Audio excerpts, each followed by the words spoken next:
Hello, welcome all of you in this new video. Today we will start a new unit, I think unit number 8 and that is thermodynamics. ठीक है, thermodynamics का आपको पता ही है बच्चों, thermo मतलब क्या होता है, हीट, डायनामिक्स इट्स पावर या फॉर्म, ठीक है, मोशन उसका। थर्मोडायनामिक्स मतलब किस तरह से it is simply science of, ठीक है, किसकी साइंस है, it is a science of energy, ठीक है। इसमें क्या होता है, जो एनर्जी की डिफरेंट फॉर्म्स ही हम उस तरह से उसको करेंगे, किस तरह से उसका इफेक्ट पड़ेगा, ठीक है। फिर कुछ टर्म्स, ठीक है, आगे आप समझते जाओगे, कुछ एक टर्म जो यहाँ पे इन्वॉल्व होती है दैट इज सिस्टम और सराउंडिंग, ठीक है।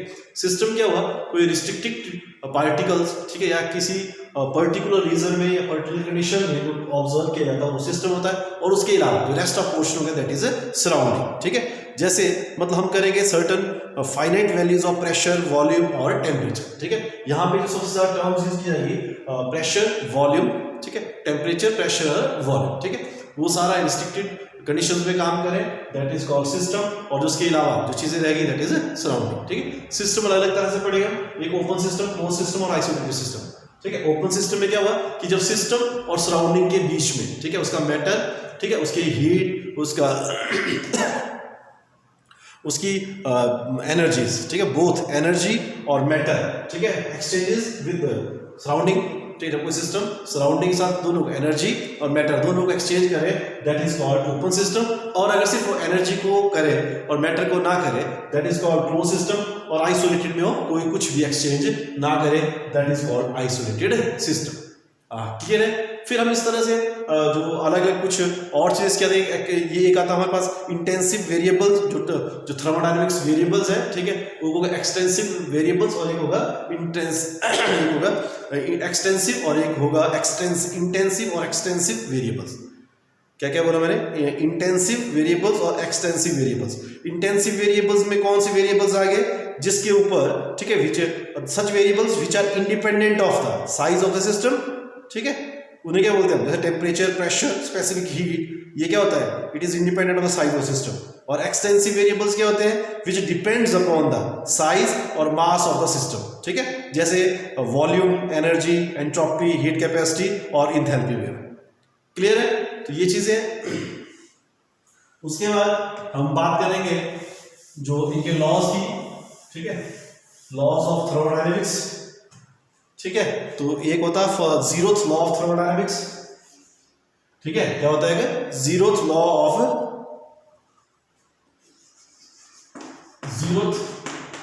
ठीक है, लॉ ऑफ थर्मोडायनामिक्स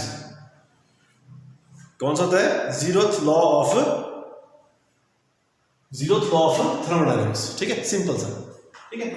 माना 3 फ्रेंड्स, ठीक है, हमने बोला फ्रेंड ए, ठीक है, सी के साथ पढ़ता है और फ्रेंड बी भी सी के ही साथ पढ़ता है, ठीक है। इसका मतलब क्या हुआ, ये दोनों भी तीनों मतलब किसके, सेम क्लास में, ठीक है, ये हो गया जीरोथ लॉ ऑफ थर्मोडायनामिक्स, ठीक है। अब यहाँ पे क्या डायनामिक्स हम किसकी फॉर्म में लेंगे, इक्विलिब्रियम बोला, zeroth law of thermodynamics in equilibrium.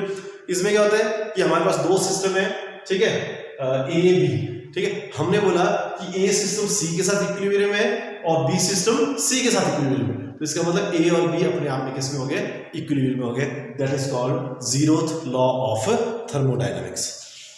Clear है, ठीक है। उसके बाद हम बात करेंगे कि यहाँ पे किस तरह से हीट की वजह से फर्क पड़ता है, किस तरह से ये वेरिएबल फंक्शन से एक दूसरे को इफेक्ट करते हैं, ठीक है। तो मैं शुरू में आपको एक चीज बताऊंगा, ठीक है, हमें वर्क डन निकालना है, ठीक है, और वो वर्क डन जितने भी तुमने पूरे चैप्टर में टॉपिक्स पढ़ोगे सब में काम आएगा, इसलिए इसको ध्यान से सुनना कि किस तरह से करेंगे हम। मानो हमने कोई सिलेंडर ले लिया, ठीक है, सिलेंडर में गैस भर दी और एक हमने यहाँ पे एक फ्रिक्शनलेस, कैसा, एक फ्रिक्शनलेस पिस्टन लगा दिया, क्या लगा दिया, एक फ्रिक्शनलेस पिस्टन लगा दिया इस तरह से किसी सिलेंडर में। आई बात समझ में। अब हमने इसमें गैस फिल की हुई है, ठीक है।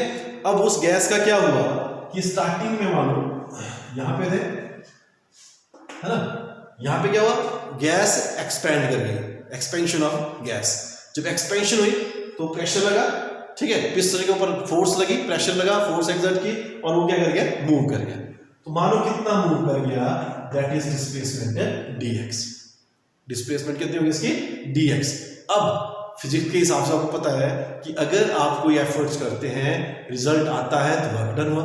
तो यहाँ पे क्या हुआ, ये यहाँ से यहाँ तक चला गया, ठीक है, चला गया, डिस्प्लेस्ड हुआ, प्रेशर लगा, प्रेशर से क्या हुआ, फोर्स क्रिएट हुई इसके ऊपर और ये मूव कर गया, तो सो मतलब there is a work done, ठीक है।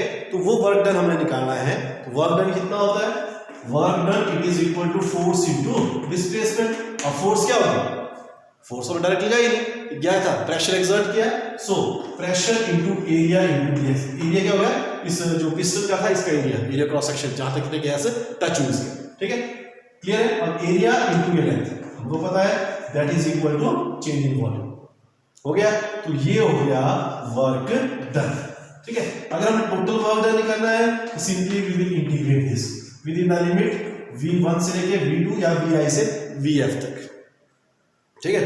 आप इसको फिर करके कर सकते हैं। तो ये एक्सप्रेशन आपने जितने भी चीजें आएंगी आगे ख्याल रखना।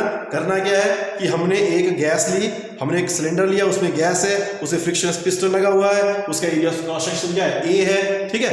फिर जैसे ही ये गैस एक्सपेंड करती है, ठीक है, जब एक्सपेंड करी तो उसने प्रेशर क्रिएट किया, तो इसके पिस्टन के ऊपर फोर्स लगी और ये पिस्टन मूव कर गया, ठीक है, मूव कर गया, तो इसका मतलब क्या हुआ, वर्क हुआ। And that work is equal to F into dx, F is equal to pressure into area, so area into length, it is called the volume, so it is a work done, clear है।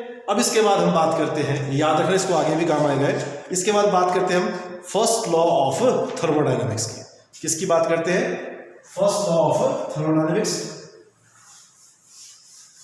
First law of thermodynamics में क्या है,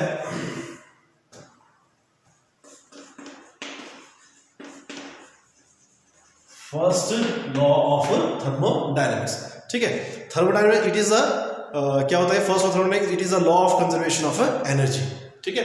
क्या किसके ऊपर based है, याद रखने का काम चाहता है, it is based on law of conservation of energy. MCQ में बहुत बार पूछा जाता है कि first law of thermodynamics is based of which law, it is based on the law of conservation of energy, ठीक है। सिंपल सा फंडा है, सिस्टम और सराउंडिंग के बीच में हीट एक्सचेंज वगैरह होती है, मतलब हमने सिस्टम को सराउंडिंग से हीट मिली dq, सराउंडिंग से सिस्टम को मिला एक्सटर्नल सोर्स से, उसने ली हीट dq, ठीक है। फिर सिस्टम में क्या हुआ कि उसकी इंटरनल एनर्जी बढ़ गई, साथ में उसने कोई वर्क भी परफॉर्म किया, ठीक है। जो हीट आपने दी उसका क्या, उसकी इंटरनल एनर्जी इंक्रीज कर गई, साथ में उसने कोई वर्क भी परफॉर्म किया, क्लियर है। तो इसको बोलते हैं फर्स्ट लॉ ऑफ थर्मोडायनामिक्स, ठीक है। और वर्क डन हमको पता है कितना होता है, dq is equal to, form change कर सकते हो, it is equal to p into dv, हो गया। तो it is a first law of thermodynamics, ठीक है। अब क्या हुआ, हमने क्या मतलब यहां से निकाला कि एक तो ये है कि दिस लॉ, ठीक है, applies to every aspects of जो रहता है, ठीक है, जो में नेचर में जितने प्रोसेस होते हैं सब में ये लॉ लगता है। क्यों, क्योंकि क्या है, law of conservation of energy, clear है। दूसरा क्या होता है कि this law is applicable equally to all the three phase of matter, ठीक है। जितने भी थ्री फेज है हमारे मैटर के, थ्री फेज होते हैं ना, सॉलिड, लिक्विड और गैस, सब में ये इक्वली एप्लीकेबल है, ठीक है, लगता है, सबके लिए सेम बराबर है, क्लियर है। कि फर्स्ट लॉ ऑफ थर्मोडायनामिक्स क्या करेगा, फर्स्ट लॉ ऑफ थर्मोडायनामिक्स ने ही जो इंटरनल एनर्जी का कांसेप्ट इंट्रोड्यूस किया था, ठीक है, इसकी इंपॉर्टेंस है फर्स्ट लॉ की।